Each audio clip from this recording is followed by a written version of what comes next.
Well, hello. I was just sitting here thinking about life when I discovered this book.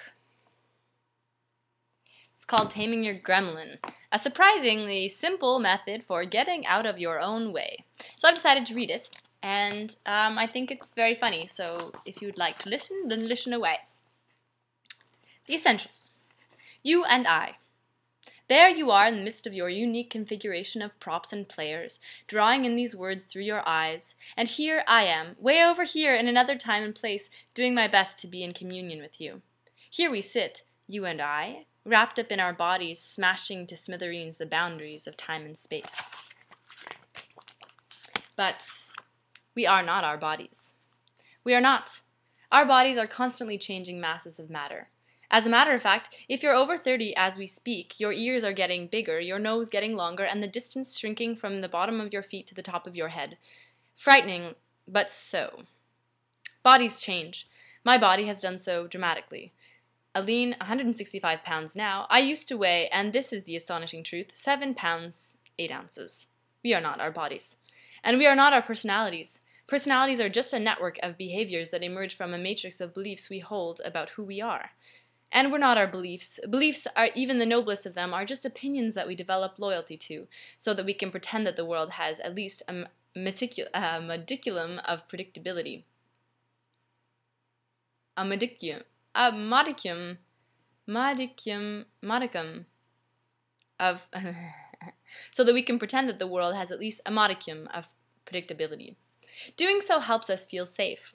Ironically, we sometimes fight to defend our beliefs, creating anything but a safe situation. So we're not our beliefs, we're not our personalities, we're not our bodies, and we're not our thoughts. We have thoughts, positive thoughts and negative thoughts, thoughts about the past and thoughts about the future, boring thoughts and strange thoughts, but we're not our thoughts. So what of that thing you really are? That thing that has a body, that has a personality, beliefs, and thoughts, but is none of these. It has had hundreds of names applied to it: soul, spirit, prana, ray, chi, ki, God, the primordial vibration, to name a few. It doesn't matter what we call it, because no name can circle it. It existed before the word. I often refer to it as true love, but for our purposes here and now, let's call it life. Your very own life, humming away inside of you at this very moment. Your life. It's your life. It's not your mother's life, not your father's life, your spouse's, your employer's, your child's.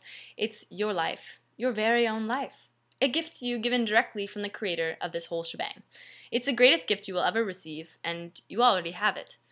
And if that's not enough to fill you with pride and satisfaction, consider this bonus. Not only do you get your very own life, but just because you've arrived on the planet as a human being, you get the consciousness to appreciate your life and to respond to it however you'd like, moment to moment and day to day. Your ability to respond to your life is known as your response ability. It is not always easy to respond to this life gracefully, in great part because of the vile, vicious, villainous, insufferable bully lurking in the shadows of your very own mind. Your gremlin. You already have some sense of your gremlin, though perhaps you have focused your awareness on him. You have never focused your awareness on him or labeled him. Your gremlin is the narrator in your head. He, or she, has influenced you since you came into this world, and he accompanies you throughout your entire existence. He's with you when you wake up in the morning and when you go to sleep at night.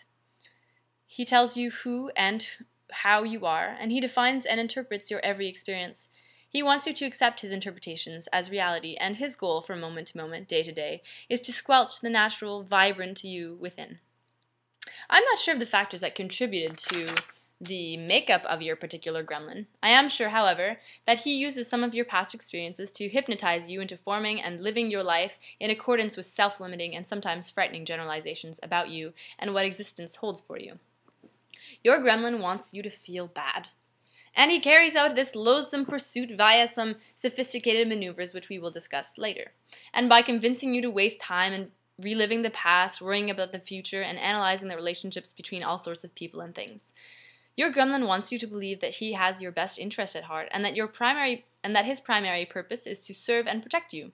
His motive is actually much less honorable. He is intent on making you miserable. Your gremlin's caution about life and living is inordinate, and his methods of control are overzealous. He is not merely your inner critic or simply a part of your psychological makeup. Your gremlin is not your negative thoughts. He is the source of them. He is not your less than positive past experiences. He uses them. He is not your fears. He taunts you with them by creating the horror movie about your future that you sometimes watch. He is your gremlin, and his personality, like his dastardly intention, is all his own. One thing is for certain, as you begin to simply notice your gremlin, you will become acutely sensitive to the fact that you are not your gremlin, but rather his observer. You will see clearly that your gremlin has no real hold on you. As this awareness develops, you will begin to appreciate and enjoy your life more and more. It is for you, the observer, that this book is written. The natural you, the observer. As I've said, your body will change over your lifetime, and your personality too, and so will your opinions, your preferences, your performance style, and your various roles that you play. The natural you is the one inside that miraculous mass of matter out of which you are now peering. The natural me is inside of my body, which is at this moment holding a pen. From inside this aging sculpture of hair, teeth, limbs, and eyes, the natural me is writing the words, "Hello in there." You just pulled in through your eyes the words, "Hello in there." The natural you understands the essence of my words. Your mind is busy making sense out of them. Your gremlin, meanwhile, is gnashing his teeth and screeching something like, "This is ridiculous!" He's threatened by our relationship, and threatened even more by the calling forth of the natural you, the observer. And he will do all in his power to bully or smooth talk you off the path of clarity and simple contentment. He would love to convince you to trust him instead of trusting the uncontaminated experiences and observations of the natural you.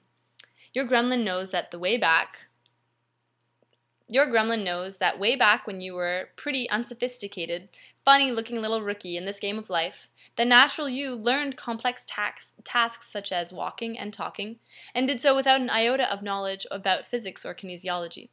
Your gremlin knows that the natural you is wise, pristinely pure and sharp as a tack, and that the natural you holds the key to yourself.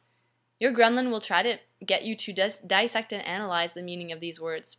If you follow his lead and do so, you might get bored or confused. It's no big deal if that happens. Confusion is just your brain reacting to your gremlin's demand that you fit what you're reading into your brain's preconceived ideas about what you're reading. Your gremlin wants you to feel suspicious, anxious, hopeless, and ultimately empty. The natural you, on the other hand, is the source of simple satisfaction, known as the observer. The natural you is a pro at integrating wisdom and eliminating bunk. Your gremlin is probably at this very moment beginning to go wild. Your gremlin's sole purpose is to divert you from finding the simple pleasure inside of you, and his or her job is a lot easier when you can hide out inside of your awareness. He hates that I'm exposing him. Hear his chatter, but don't take it too seriously. He might say something like, "You've got more important things to do. Get busy." Or, You're just gonna get your hopes up and end up disappointed. Nothing's gonna change. Least of all you, baby cakes." Or, "Schmack, you need another self-help book to look... Schmack, you need another self-help book like a hole in the head." Well, he's wrong on all accounts. Again, hear his chatter, but don't take it too seriously. Simply notice it, then make a choice to direct your awareness back to these words, back to your gremlin, or elsewhere. Awareness and choice are the primary elements of simply noticing. The simply in simply noticing cannot be overstated. Simply noticing has nothing to do with predicting the future, undoing the past, analyzing or intellectualizing anything. Simply noticing involves only simply noticing. That is, paying attention, the same sort of attention you would pay to a good movie. When you watch a good movie, you simply let yourself be entertained. You don't work at enjoying it. You can just cast your awareness on the screen and let the movie do its thing. By the same token, if you're talking to the person next to you throughout the film, or are mirrored by some other mental activity, you miss the movie. Simply noticing requires effort. It does not require strain. Simply noticing has benefits way beyond our relationship. Simply noticing is the disarming, potent first step in the gremlin taming method. As you refine it, you will actually be able to observe not just what is going on around you, but your own thoughts, emotions, memories, and fantasies in the very moment that they are occurring. Doing so kicks into play an age-old, infallible, and powerful process sometimes known as the Zen theory of change. So that's it. I'm going to keep reading it. Let you know how it goes.